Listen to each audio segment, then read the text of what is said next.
할렐루야. 5월 새벽기도 11조 셋째 날 기도의 자리에 나오신 모든 분들이 성령으로 충만하여 예수 그리스도의 십자가 복음에 증인된 삶을 살아가시기를 주님의 이름으로 축복합니다.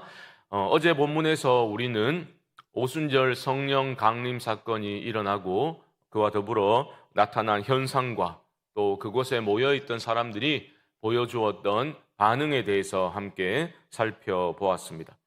성령의 충만을 받은 사람들은 각국 방언으로 하나님의 큰 일을 말하기 시작했다라고 하였지 않습니까? 그들이 했던 방언은 알아들을 수 없는 그런 방언이 아니라 알아들을 수 있는 각국의 방언으로 하나님의 큰 일을 말하기 시작했다라는 것이 독특한 점이라 하였습니다. 그런 모습에 얼마나 충격을 받았겠습니까? 그렇죠. 갑자기 이제 우리로 말하면 성령이 입어가지고 영어도 하나도 못하고 중국어도 못하고 러시아어도 못하는 사람이 갑자기 그 말로 하나님의 복음을 막 선포했다고 여러분 한번 그렇게 생각해 보십시오. 그건 굉장히 놀라운 일 아닙니까? 그 모습에 충격을 받은 사람들도 있었죠. 하지만 어떤 사람들은 조롱을 하기도 했습니다. 뭐라 조롱하였습니까? 이것들이 세술에 취했다. 그러니까 술 취해가지고 이런 일이 일어나고 있다라고 그들은 조롱을 했던 겁니다. 이런 상황에서 오늘 본문을 보면 사도들의 대표로 할 수 있는 베드로가 나서게 됩니다. 그래서 이 오순절 성령 강림 사건을 해석해 줍니다. 그리고 성령 강림 사건이 일어났을 때 일어난 그 현상들을 설명을 하면서 담대하게 예수 그리스도의 그 사역과 또 십자가의 죽음과 부활과 승천을 베드로가 오늘 선포하고 있는 내용입니다. 그러니까 오늘 우리가 살펴볼 본문은 한마디로 베드로의 오순절 설교라 그렇게 보시면 되겠습니다. 먼저 우리가 주목해야 할 것은 성령으로 충만할 때 사람이 변한다라는 것이겠죠. 자기 목숨을 부지하기 위해서 베드로는 도망쳤지 않습니까? 예수님을 저주하며 부인했던 베드로가 성령의 충만함을 받은 후에는 담대해졌습니다. 그래서 도망치는 것이 아니라 그 많은 사람들 앞에서 담대하게 복음을 전하고 있는 모습입니다. 또 기이한 현상이 일어났을 때 그 현상에 주목하고 또한 고무되지도 않았습니다. 사람들이 막 주목하니까 좀 어깨에 힘이 들어갈 수도 있잖아요. 그런데 그런 게 전혀 없이 사람들이 주목하자 베드로는 그것을 기회로 삼아 무엇을 하고 있는 겁니까? 예수 생명의 복음을 지금 전하고 있는 겁니다. 우리가 성령으로 충만하게 되면 세상 살아가면서 담대히 예수 그리스도를 증거하는 복음의 증인으로 살아갈 수 있습니다. 이것이 담대하다라는 것은 막 무례하다, 불통이다 그런 뜻이 아니라 내가 주님의 영으로 충만하게 되면 나와 함께 하시는 예수님을 경험하게 되죠. 확신하게 되는 겁니다. 그러니 그 생명의 복음, 그 주님을, 생명의 주님을 전하지 않을 수 없게 되는 것이고 또 성령께서는 우리가 어떻게 전할 수 있는지 우리 입에 말까지 넣어주신다, 붙여주신다, 우리 입술을 주장하여 주신다라는 것입니다. 그러므로 어떠한 성령의 은사를 체험하게 되더라도 성도는 그 현상 자체에 매몰될 것이 아니라 오직 주님을 드러내는 그러한 기회로 삼아야 할 것입니다. 저는 우리 모든 성광의 교우들이 성령으로 충만하여서 예수 그리스도의 증인된 삶을 살아갈 수 있기를 주님의 이름으로 축복합니다. 성령 충만한 베드로는 오순절 성령 강림의 사건을 지금 그곳에 모여있는 사람들에게 해석하고 있는데요. 그는 철저히 성경 말씀에 근거해서 이 사건을 해석해 나가고 있습니다. 그가 말하는 성경은 구약 성경 아닙니까? 그러니까 그 구약 성경을 철저히 기독론적 관점에서 해석하면서 일어난 이 사건을 알려주고 가르쳐주고 있다라는 건데요. 베드로가 인용하고 있는 그 구약 성경 구절을 우리는 주목해서 보아야 할 것입니다. 먼저 베드로는 요엘서 2장 28절 이하의 말씀을 인용하는데요. 거기서 우리가 지금 찾지는 않겠지만 요엘 선지자는 종말에 임하게 될 하나님의 심판과 구원을 선언하고 있습니다. 그러니까 지금 베드로가 오순절 성령 강림 사건을 해석하면서 요엘서를 인용하고 있다라는 것은 무슨 의미입니까? 지금 일어나고 있는 이 사건이 하나의 종말론적인 사건이다라고 가르쳐주고 있는 거죠. 예수님의 죽으심과 부활 그리고 승천, 이 사건들이 바로 구약에 예언된 그 심판, 그 구원의 사건, 점진적으로 진행되어져 오고 있는 하나님의 구속의 역사로 지금 베드로는 설명하고 있는 겁니다. 성령의 오심뿐만 아니라 사실 예수님이 성육신 하시고 공생의 사역을 하신 것 그 자체도 사실은 종말론적인 사건이라 볼 수 있겠지요. 20절 말씀 보십시오. 주의 크고 영화로운 날이 이르기 전에 해가 변하여 어두워지고 달이 변하여 피가 되리라. 이것은 요엘서를 인용하고 있는 건데요. 이것은 분명히 종말론적인 심판의 이미지입니다. 하지만 심판의 때는 바로 구원의 때이기도 한 거지요. 추수의 때이기도 한 겁니다. 21절을 보십시오. 누구든지 주의 이름을 부르는 자는 구원을 받으리라 하였느니라. 사실 지금 오순절은 구약에서도 밀을 추수하는 시기입니다. 추수의 때라고요. 지금 오순절 성령 강림은 예수 그리스도의 이름을 부르는 모든 사람들은 구원을 얻게 된다라는 그러한 영적인 추수가 시작되었다. 그것을 분명히 보여주고 있는 거다. 베드로는 설명하고 있는 겁니다. 이어서 베드로는 예수 그리스도의 부활 사건에 대해서 설명을 해나가는데요. 이 분량이 가장 깁니다. 예수 부활 사건을 가장 길게 설명하고 있는데요.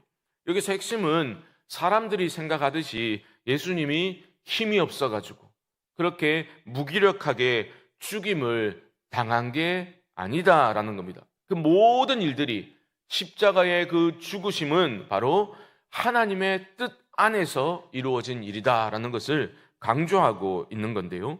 23절을 보십시오. 그가 하나님께서 정하신 뜻과 미리 아신 대로 내준 바 되었거늘 너희가 법 없는 자들의 손을 빌려 못 박아 죽였으나.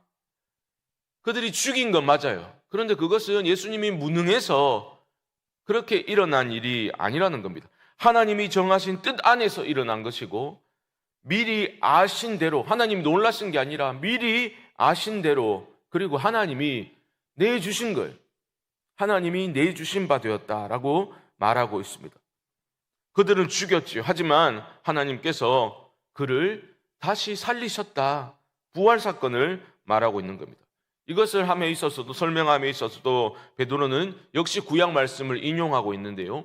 다윗의 시편 16편 말씀을 인용하는데 27절 말씀을 한번 보시면 이는 내 영혼을 음부에 버리지 아니하시며 주의 거룩한 자로 썩음을 당하지 않게 하실 것임이로다. 이 말씀이 다윗의 시편 16편 말씀을 인용하고 있는 겁니다. 그런데 여러분 너무 당연한 말이지만 다윗은 죽었지 않습니까? 무덤에 있지 않습니까? 그렇기 때문에 시편 16편에서 말한 이 나라는 인물은 다윗이 아니라 장차 오실 메시아를 가리킨다라는 거죠. 그리고 다윗은 선지자로서 그 부활을 예언하였다라고 베드로는 그렇게 해석하고 있는 겁니다. 다윗이 선지자로서 그것을 미리 보고 예언을 했다고 말하고 있는데요. 31절을 보십시오. 미리 본 고로 그리스도의 부활을 말하되 그가 음부에 버림이 되지 않고 그의 육신이 썩음을 당하지 아니하시리라 하더니, 다윗이 시편 16편을 노래했을 때 바로 이 예언이었다라고 지금 해석하고 있는 겁니다. 그 예언이 어떻게 성취되었습니까? 예수 부활 사건을 통해서 성취되었다 말하고 있는 거죠. 32절을 보십시오. 이 예수를 하나님이 살리신지라 우리가 다 이 일의 증인이로다. 베드로가 이 말씀을 전하고 있을 때 그곳에 모인 사람들 중 상당수는 실제로 예수 부활의 목격자들이었지요. 베드로는 말하고 있는 겁니다. 우리가 다 그 부활의 증인들이다라고 담대히 선언하고 있는 거죠. 더 놀라운 것은 이어지는 베드로의 주장인데요.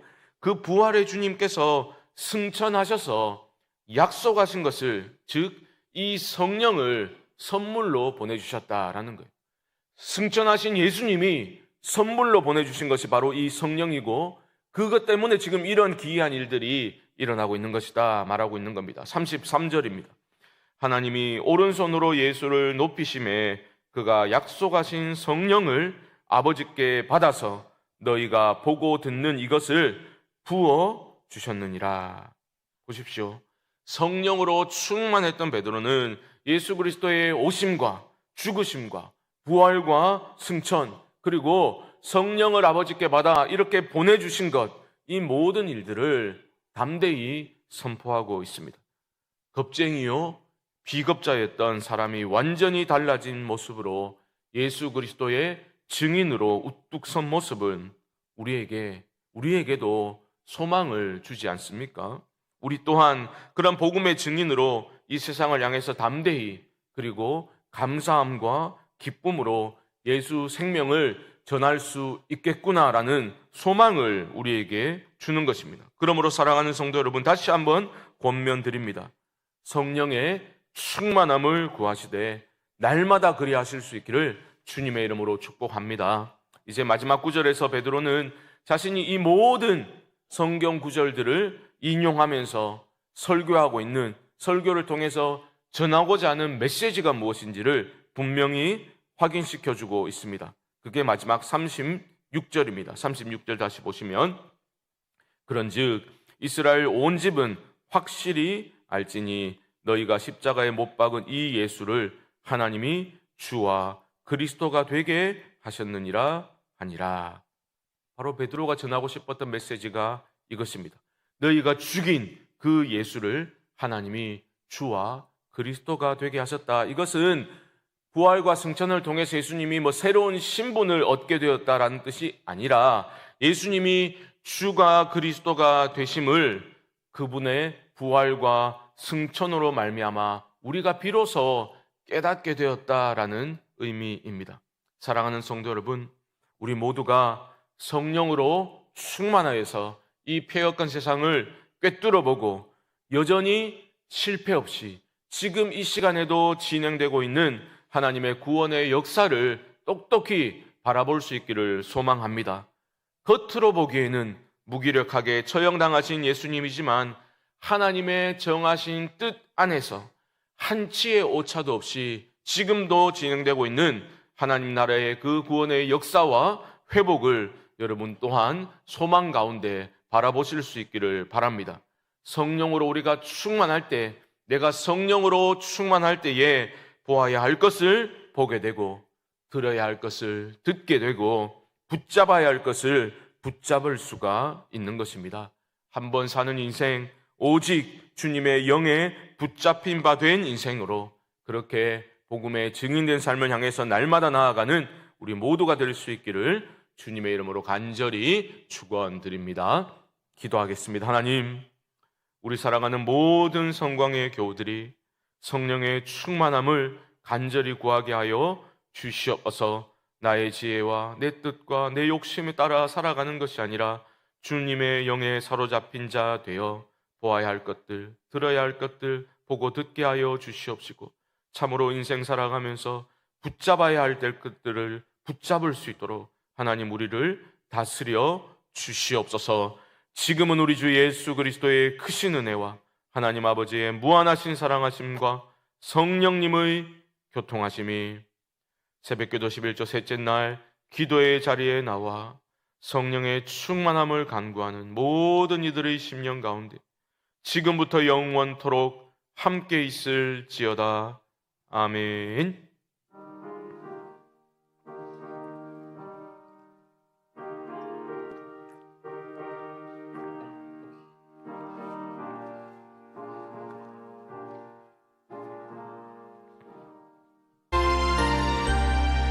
합심을 한번 기도하면 좋겠습니다. 말씀을 기억하며 기도하실 때 하나님, 우리 모두가 성령으로 충만하여 담대히 생명의 복음을 전하는 그러한 증인의 삶을 살아갈 수 있도록 주여 도와주시옵소서. 내일은 복된 주일입니다.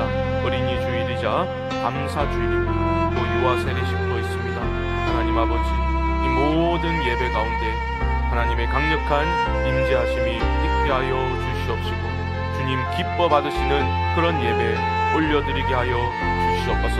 말씀이 묻어나는 그러한 삶을 나눌 수 있도록 하나님 도와주시옵시고 교회 모든 행사 가운데 하나님의 선하시고 하나님의 그 은혜만이 드러날 수 있도록 주여 붙들어 주시옵소서. 참된 기쁨으로 충만한 참된 교제가 넘쳐나는 그러한 복된 주일이 되게 하여 달라고. 또 이외에도 개인적인 기도의 제목들을 가지고 주님의 이름을 한번 부르고 기도하겠습니다. 주여, 하나님 아버지 감사합니다. 이 아침에 간구합니다. 베드로처럼 우리 또한 하나님 성령으로 충만하기를 원합니다. 겁쟁이요 비겁자였던 도망자였던 베드로 성령의 충만함을 입어서 많은 사람들 앞에서 예수를 자랑하고 예수 생명의 복음을 담대히 선포하는 것을 보았습니다. 하나님 아버지 성령으로 충만하고 말씀으로 충만하여서 하나님 우리가 살아가는 이 세상을 분별할 수 있도록 도와주시옵소서. 지금도 하나님 한치의 오차도 없이 진행되고 있는 하나님의 구원의 역사 우리 또한 바라보고 아버지와 그 귀한 일에 동참할 수 있도록 주여 도와주시옵소서. 성령으로 충만할 때 주님의 영에 사로잡혀 살아갈 때 참으로 복된 삶이 우리 앞에 펼쳐질 줄로 믿습니다. 참된 복을 우리가 알게 되고 그것을 누리며 살아갈 수 있을 줄로 믿습니다.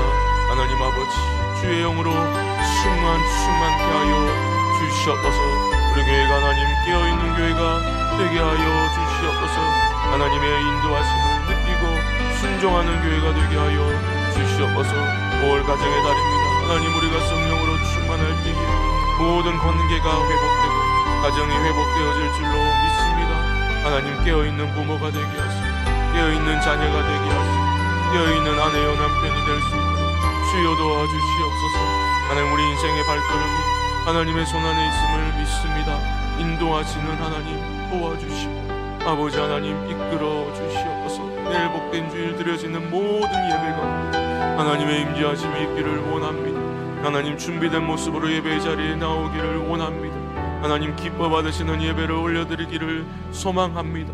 모든 순서마다 하나님의 살아계심 하나님이 우리 가운데 함께 하심을 경험케 하여 주시옵시고 또한 유아 세례와 모든 순서 가운데 하나님 아버지 가정의 기쁨이 회복되고 믿음이 회복되는 시간이 될 수 있도록 주여 역사하여 주시옵소서.